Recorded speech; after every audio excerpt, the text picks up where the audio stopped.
नमस्कार दोस्तों, स्वागत है आपका हमारे YouTube चैनल टेक्नोलैब में। दोस्तों, भारतीय आयुध अधिनियम या इंडियन आर्म्स एक्ट 1959 यानी भारतीय शस्त्र अधिनियम 1959 में दो महत्वपूर्ण धाराएं हैं, धारा 3 और धारा 25, जिसके तहत धारा 3 में शस्त्र से जुड़े किसी भी प्रकार के अपराध के लिए सजा और दंड और अर्थदंड की व्यवस्था दी गई है, जिसमें धारा 25 जो है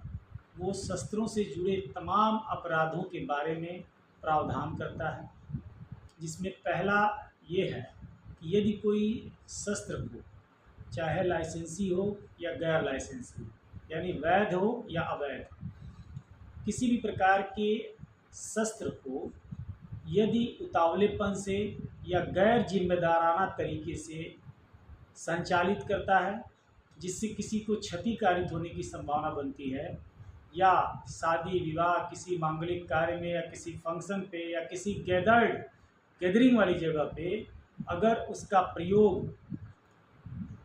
मज़े के लिए करता है, आनंद के लिए करता है, तो ऐसी स्थिति में उसे 2 वर्ष की कारावास यानी जेल हो सकती है और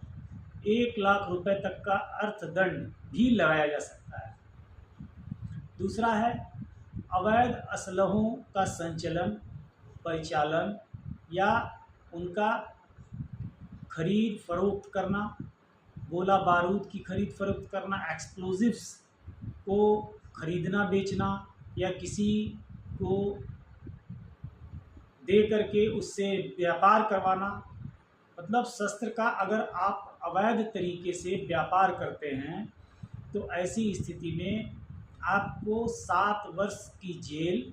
और जुर्माना दोनों से दंडित किया जा सकता है। और ये जो सज़ा है, जो जेल है 7 वर्ष की, ये 7 से 14 वर्ष तक की हो सकती है। तीसरा पॉइंट दोस्तों ये है कि यदि कोई व्यक्ति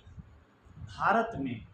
बनाए जा रहे ऐसे असलहों का, ऐसे आग्नेयास्त्रों का, ऐसे आयुधों का जो कि प्रोहिबिटेड है, जिसका आपको अनुज्ञप्ति नहीं है यानी लाइसेंस नहीं प्राप्त है,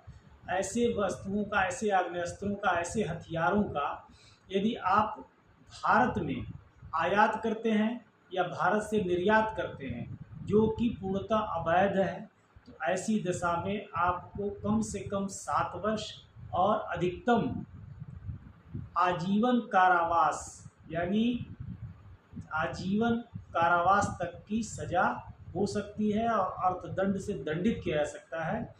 तो इस प्रकार आपने देखा दोस्तों, इंडियन आर्म्स एक्ट 1959 यह प्रावधानित करता है कि किसी भी प्रकार के अस्त्रों का उतावलेपन से संचालन करना, उनका अवैध रूप से व्यापार करना या ऐसे आयुधों का, ऐसे आग्नेयास्त्रों का, ऐसे हथियारों का भारत से आयात अथवा निर्यात करना अपराध है, दंडनीय है और इसमें आपको 7 वर्ष से लेके आजीवन कारावास तक की सज़ा दी जा सकती है। बने रहिए दोस्तों, मैं आपका फ्रेंड एडवोकेट आशुतोष पांडे आपको इसी प्रकार की जानकारी आगे भी देता रहूँगा। इसलिए हमारे चैनल को अधिक से अधिक लाइक, शेयर और सब्सक्राइब करें। धन्यवाद।